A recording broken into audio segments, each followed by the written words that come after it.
नमस्ते फ्रेंड्स, हमारे खेत बाज़ार चैनल में आपका हार्दिक स्वागत है। देखिए दोस्तों, आज के इस विशेष वीडियो में हम चर्चा करेंगे कि क्या सरसों को इस समय बेचना चाहिए या कुछ समय के लिए रोकना चाहिए, या सरसों को सरकारी खरीद पर बेचना चाहिए।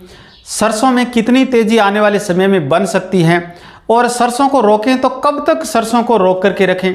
अभी आपको पता है नया सरसों है, वो उसका सीज़न है, वो चरम पर है। लगभग आधे से ज़्यादा जो सरसों की जो फसल है वो निकल चुकी है। इधर मौसम भी ख़राब चल रहा है, 22 मार्च तक मौसम में उठापटक की संभावनाएं हैं वो बेहद बनी हुई हैं। अंधड़ के साथ ओलावृष्टि के समाचार भी मिल रहे हैं और संभावनाएं भी मौसम विभाग की तरफ से जारी की जा रही हैं। इस बीच हमारे जो ऑडियंस हैं उनके लगातार हमें कमेंट प्राप्त होते हैं कि सरसों को बेचें या कुछ समय के लिए रोकें, क्या करें, क्या सरसों को सरकारी खरीद पर बेचें। तो आपके इन सभी सवालों का जवाब आज के इस वीडियो में आपको मिल जाएगा। आपसे निवेदन रहेगा कि हमारे वीडियो में अंत तक बने रहिएगा और हमारे वीडियो को एक लाइक जरूर कीजिएगा ताकि हमारा मनोबल बना रहे। खेत से बाजार तक की रोचक जानकारियों के साथ साथ प्रतिदिन शाम को ताज़ा मंडी भाव जानने के लिए आप हमारे खेत बाजार चैनल को सब्सक्राइब जरूर कीजिएगा। देखिए दोस्तों, हमारे जो काफ़ी किसान भाई और हमारे जो व्यापारी हैं उनके मन में एक सवाल पैदा हो रहा है कि इस समय जो सरसों के भाव हैं वो लगभग 5300 5400 के आसपास जो मंडियों में मिल रहे हैं। हालांकि जयपुर का जो बाज़ार है वो 5700 पर कारोबार कर रहा है और प्लांट के जो भाव हैं वो 6100 तक भी दिखाई दे रहे हैं। लेकिन हमें क्या करना चाहिए? देखिए दोस्तों, आपको इस समय कोई बड़ी चिंता की ज़रूरत नहीं है। पिछले हफ्ते मैंने एक वीडियो जारी किया था जब सरसों के भाव मंडियों में मुश्किल से 5000 या 5000 से भी नीचे चल रहे थे। तब मैंने आपको एक विशेष चर्चा के माध्यम से आपको ये कहा था कि आप अभी माल रोकिएगा, जितना रोक सकते हैं रोकिएगा, माल बिल्कुल भी मत बेचिएगा। आपको कहा था, आपको पता होगा, आपने हमारा वीडियो देखा होगा, आप हमसे जुड़े हुए हैं। और आप क्यों रोकिएगा? क्योंकि इस समय आपको 5000 से भी कम के भाव मिल रहे हैं, जबकि भावों में बड़ा सुधार देखने को मिलेगा जैसे ही सरसों की सरकारी खरीद शुरू होगी। और जिन किसानों ने हमारे कहने से माल रोका उनको बधाई, क्योंकि आप देख रहे हैं कि सरसों के भाव में लगभग 400 रुपये तक की तेज़ी है वो देखने को मिल रही है। देखिए दोस्तों, अभी ये जो तेज़ी बनी है इसमें दो मुख्य कारण हैं। एक तो मौसम खराब होने की वजह से और सरसों के उत्पादन के घटने की आशंका की वजह से बाज़ार है वो वापस गति पकड़ा है। दूसरा जो मुख्य कारण है वो ये है कि कई राज्यों के अंदर सरसों की सरकारी खरीद शुरू हो चुकी है। जैसे कि हरियाणा में 15 मार्च से सरसों की सरकारी खरीद शुरू हो चुकी है।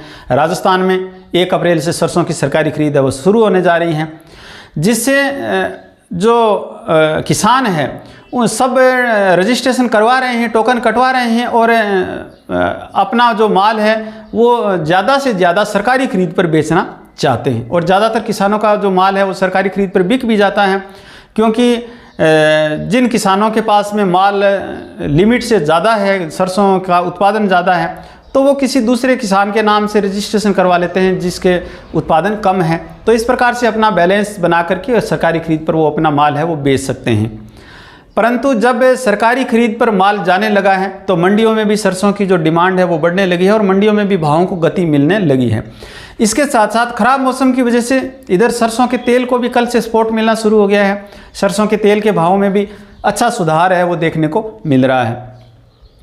इसके अलावा एक बड़ा कारण ये भी है कि मोपा की जो सेमिनार हुई थी, बड़ा उत्पादन बताया गया था। हर बार इस प्रकार की जो सेमिनार होती हैं ज़्यादातर में यही होता है। हालांकि मुझे नहीं कहना चाहिए, माफ़ी चाहूँगा कि बातें अलग प्रकार से बोली जाती हैं।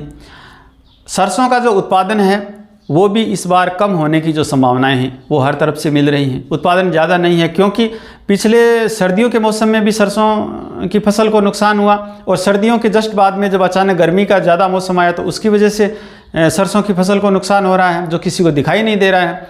अचानक बड़ी गर्मी जो पड़ी उससे जो पछेती जो सरसों थी उसने पर्याप्त दाना है वो नहीं लिया, सरसों खेतों में निकल रही है। हमारे चैनल पर कमेंट भी आ रहे हैं, आप देख भी सकते हैं। किसान कह रहे हैं कि सर हमारे तो सरसों है वो 2 कुंटल 3 कुंटल प्रति एकड़ निकल रही है, जहां उत्पादन 8 से 10 क्विंटल प्रति एकड़ हो रहा था वहाँ मुश्किल से 3-4 क्विंटल प्रति एकड़ हो रहा है। तो उत्पादन आधा घट रहा है कई जगह तो।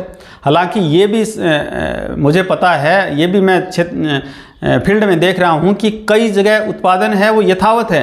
जैसे पिछले बार 8 से 10 क्विंटल प्रति एकड़ उत्पादन हो रहा था, तो कई जगह ऐसी भी हैं जहाँ इस बार भी 8 से 10 क्विंटल उत्पादन है, परंतु काफ़ी जगह नुकसान है। इसके साथ साथ ये जो मौसम खराबे की वजह से हरियाणा से भी समाचार मिल रहे हैं ओलावृष्टि के और अंधड़ के, इधर राजस्थान के जो गंगानगर हनुमानगढ़ क्षेत्र से बड़ा नुकसान हुआ है।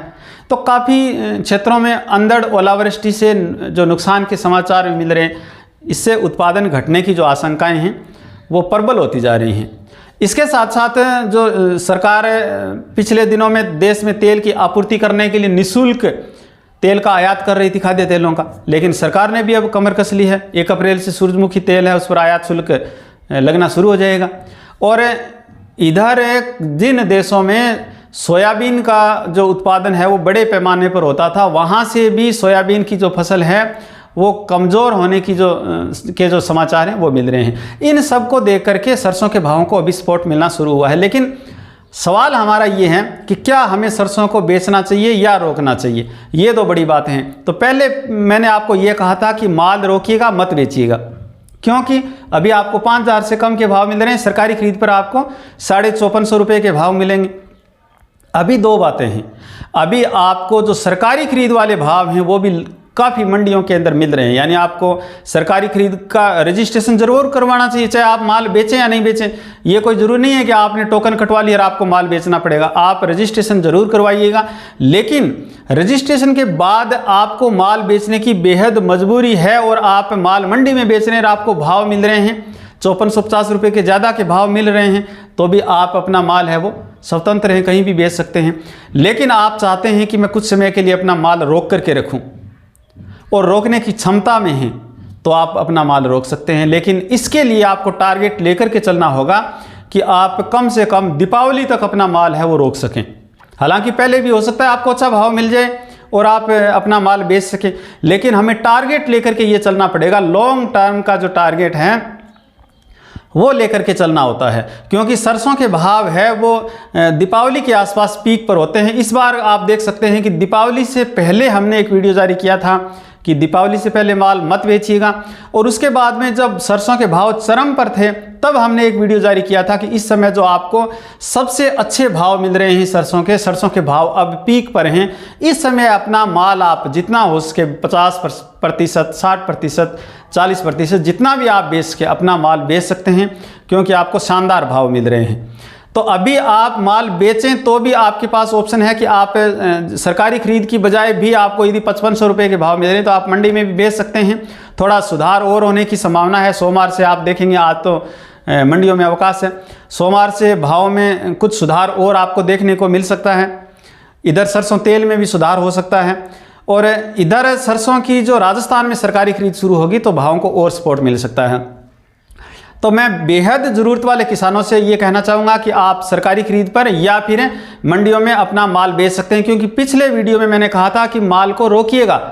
अभी आपको जब वहाँ से 500 रुपये तक का बेनिफिट मिल रहा है, सरकारी खरीद के भाव आपको मिल रहे हैं, तो आप अपना माल है वो बेच सकते हैं। और आप समर्थ हैं, आप स्टॉक कर रहे हैं, या पिछले वीडियो मैंने आपको कहा था कि 5000 में 5100 में आपको मंडियों में या आपको किसानों से माल मिल रहा है तो आप स्टॉक कर सकते हैं। आपने स्टॉक भी किया होगा, आपने स्टॉक किया है तो आप लंबे समय तक माल रखने की क्षमता में हैं, तो आप दीपावली तक मान करके चलिएगा कि हमें दीपावली तक माल रोकना पड़ सकता है। हो सकता है आपको जल्दी अच्छे भाव मिल जाएं, तो आप उस हिसाब से अपना माल बेच सकते हैं। तो देखिए दोस्तों, आपसे निवेदन रहेगा कि हमारे वीडियो को लाइक ज़रूर कीजिएगा, ताकि हमें ऐसा लगे कि हमारे वीडियो आप तक पहुंच रहे हैं और आप हमारे वीडियो को पसंद कर रहे हैं। हमारे चैनल को यदि आपने सब्सक्राइब नहीं किया है तो खेती बाड़ी से जुड़ी रोचक जानकारियों के साथ साथ प्रतिदिन शाम को ताज़ा मंडी भाव हम अपलोड करते हैं, वो सब जानने के लिए और किसान जागरूकता से संबंधित वीडियो जानने के लिए हमारे चैनल को सब्सक्राइब जरूर कर लीजिएगा। हमारे वीडियो में अंत तक बने रहने के लिए आपका हार्दिक धन्यवाद।